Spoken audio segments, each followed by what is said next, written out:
folks, and welcome to another tutorial for SLR Photography UK. Now today I'm going to do a tutorial which somebody had created the effect in our group about a week ago, where it's like a reflection of water. You'll see what I mean. Right, this is the photo we're going to use, and it's Cardiff Castle. So what I'm going to do is I'm going to try and give the effect that there's water in the foreground. It's a lake or something. Okay, so what we do is, as always, veering on the side of Photoshop, do File. Actually, before we do that, let's see the size of the photo.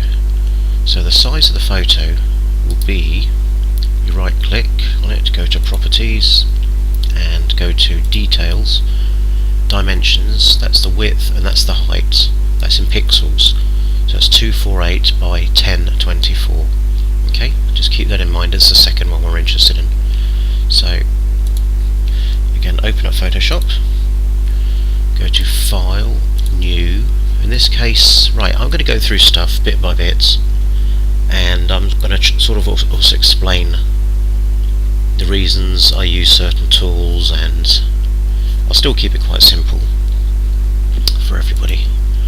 Right, what we do now is we know that the width is 2048 and the height is 1024. Now what we need is something which is twice the height, because we're going to use the same photo reversed. Now let's just open it as it is, for example, as it is like this. So that will open up, File, Open,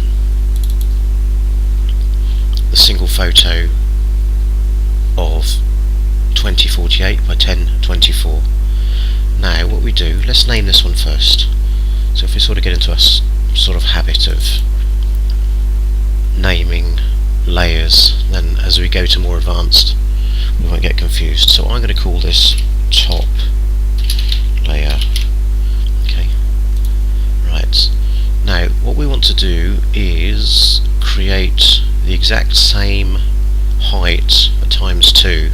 So one way you can do this is Control A, and if you look at the top right hand side it says width, which is 2048, and h of height is 1024.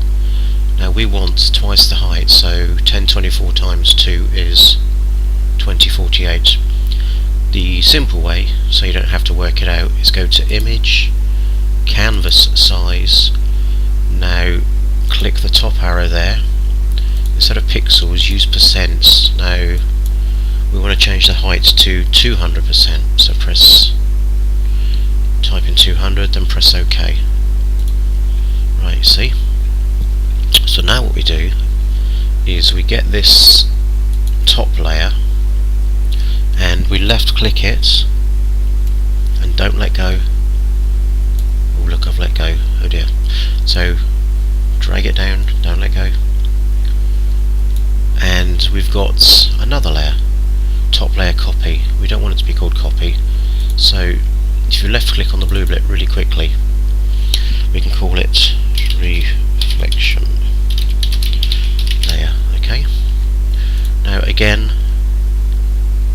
out of habit I always try and keep it tidy, so left click and hold it down and drag the bottom layer to the top layer. Okay, right, we've got top layer and we've got reflection layer. Now if I switch off that layer, it doesn't look like anything's happened, but it means that there's a layer there. So now what we can do is get the reflection layer, so hover over the reflection layer, highlight it so it's blue, make sure the move tool is selected and drag it down. See, can you see how the picture is, it looks like it's sort of been attracted to the edges? That's like a magnetic effect, that's a deliberate effect. Now for that effect you go to, where is it, snap, sorry, my mistake, yep, so you go to snap.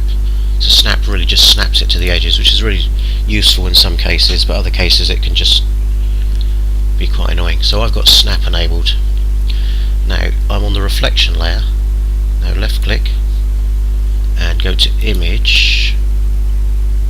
No, don't go to image, go to transform.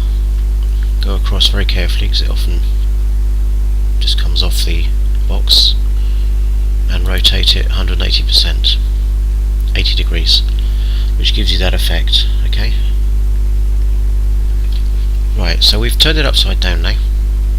Now what we need to do is make it look like water, so we're going to go through the effect of giving it a water effect. And the first thing you do is you go to filter. Now we go to blur, and you go to motion blur, which is here. Okay, already it's starting to look a bit motiony or watery. That's because that's the setting I used before. So you can play around with the setting. You can zoom out also. There's a negative and a plus sign here. See, you can zoom out. It gives a full effect.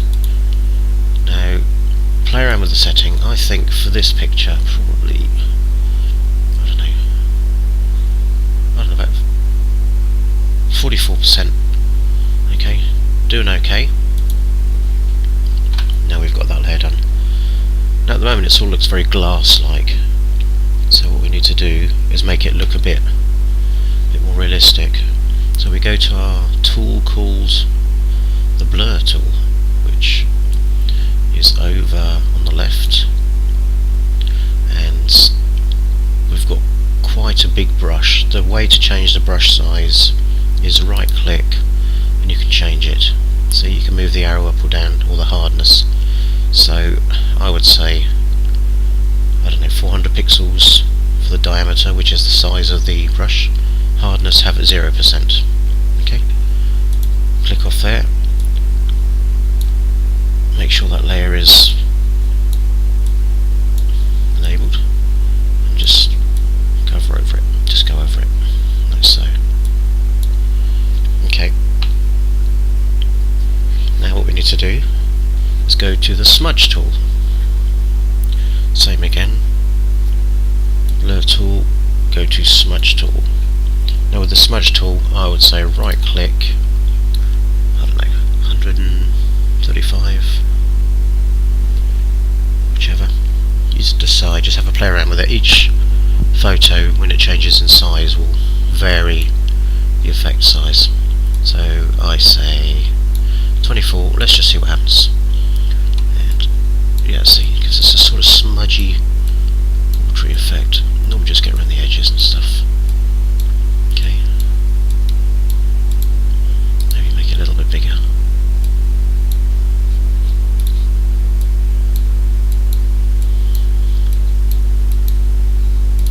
So the flag on top of this, more of the edges that you're really concerned about. Okay. So we go left to right, probably not sort of up to down. Right. If you're happy with that, now what we do is we create a new layer. So if you remember rightly from before, go to the bottom and create a new layer. Now in this layer we want to switch off, no, let's leave the, let's switch off the top layer. Go to the reflective layer, right click and go to select pixels. Okay, so now that's the exact same size as the reflection layer. Now what we want to do is make sure the new layer, let's just name this white layer in this case. Oh no, actually, I guess let's call it water. Doesn't really matter what you call it, but it's just so you know. Now what we do is go to our bucket tool, so on the left, hover over and shortcut the letter G for golf. Now let's fill this with white. Oops. The reason that's happened is because the black is foreground, the white is background. So the way to resolve that is there's a little arrow here pointing both ways. So literally click it. Now white's on the front, black is on the back. Now do that. Okay, so now that layer is white. Okay, next thing we have to do is create a bit of noise. Now, for noise, you go to Filter again. Seems like we're using a lot of filter this time. Go to Noise, and we want to add noise. So very carefully go across, add noise. Okay. So make sure that 400, that's maximum. So you can adjust that if you see what it's doing. So do 400.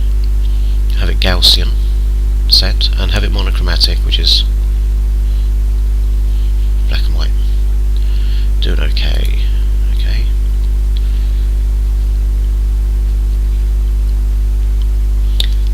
Now what we need to do is give it a bit of contrast. So I say Control L and make it look a little bit darker, like so. Okay, I'm happy with that. Now we need to zoom out. So to zoom out, you press Control negative. Okay.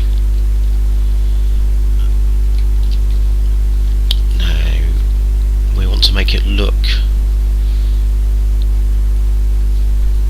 more sort of blurry and more water-like. So we go to Filter again. Go to Blur. Now go to Motion Blur, which is here. Now can you see it's starting to look sort of ripply? I think, yeah, probably less. You play around with the settings, you decide. Okay, now we want it to look like there's a depth to it, so I think we need to go to Edits, Transform, and we need to change the perspective. So do it so it's like this, see?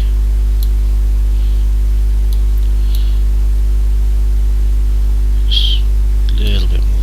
So that gives it sort of a perspective that the water in the foreground is, the ripples are bigger than the background. Okay, do that, apply that. If you realise you don't want that, press don't apply, but in this case we do apply it. Okay, so that's applied. Now we've increased the contrast, but let's just double check it again. That'll be Control, the letter L. Yeah, let's give it a bit more contrast. Okay, like so.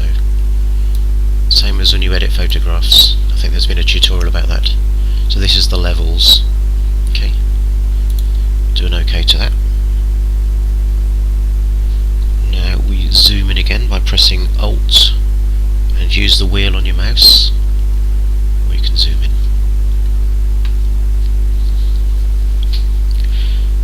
Now we want to go and blur this layer still, the water layer.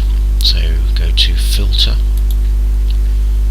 our good old friend Gaussian blur, and I mean you can go crazy, look, see, we don't want to go crazy, we want to probably do, I don't know, 0.2%, maybe 0.6, let's try 0.4, press an OK. Right, now we've got the marching ants still going, so Control D that unselects the layer. Let's switch this layer on. Make sure your water layer is highlighted. Now go to the top of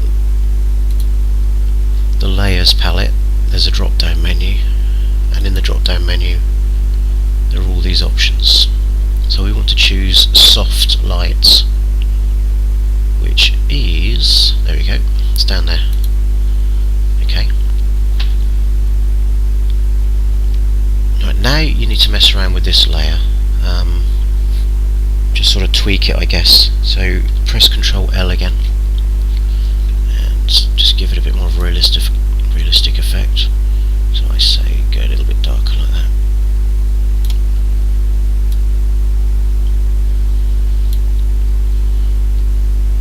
And tweak that. That's it. Press an OK. Right, so now we're going to join those two layers together. So we're going to make sure the water layer is highlighted. Press down Shift, keep it down with your thumb, and highlight the reflection layer also. So when they're both blue, it means both those layers are selected. Now you go to the top, go to Image. No, you don't. You go to Layer and Merge Layers. Now see, we've only got 2 layers. Now if I switch this layer off, see, we've got 2 layers. Now, again, you can mess around and tweak the colours and the blurriness. But what I'm going to do now is I'm going to create another layer. Now, this is going to be the colour layer, and I'm going to highlight the bottom layer, and you press right click and go to select pixels. So we've got the marching ants, and that's highlighted the lower layer. Now while the marching ants are still selected, go to colour. Now I'm going to choose a colour. Let's see, let's choose blue for example. So that's going to be, I don't know, that blue will do. So let's just go to our paint bucket tool again. Do that. Now that looks like we've totally damaged the picture, but Control D, unselect the marching ants, A for ants, which in fact is all but not ants. Go to normal, I would say overlay, and with overlay you can turn the opacity right down. So at the top there's an opacity setting. So I'm going to turn the blue right down, maybe just give it a bit of bluiness. Yeah, maybe just a little bit less than that. While that's still highlighted, you can go to Filter, go to Blur, and let's just give it a bit of blur. Okay. Press OK. Right, it's all a matter of tweaking now. So highlight the colour layer, press down Shift, highlight the water layer, go to the top again, go to Layers and Merge Layers. So we've got 2 layers. And now what you need to do is just play around with the edges. So what you can do is you can feather the edge so it doesn't look like it's such a sharp edge. Simple way of doing this is select layers, go to the top, go to select modify, go to feather. I say feather about 2 pixels. Doing OK. And while that's still highlighted, what I do is you can do a cut. Okay. Now we can delete that layer there. Now we can edit, paste. That's the feathered, it's slightly feathered on the edges. And paste it back. And with the arrows, you can do that. You can move left, right, up or down. Again, it's a matter of tweaking it. So Control T, if you look on the edge, on here, you can see a bit of the background. Control T will get this box up, which when you hover over, the arrows change. The arrow we want is the arrows facing left and right, which means we can just very slightly just pull it out.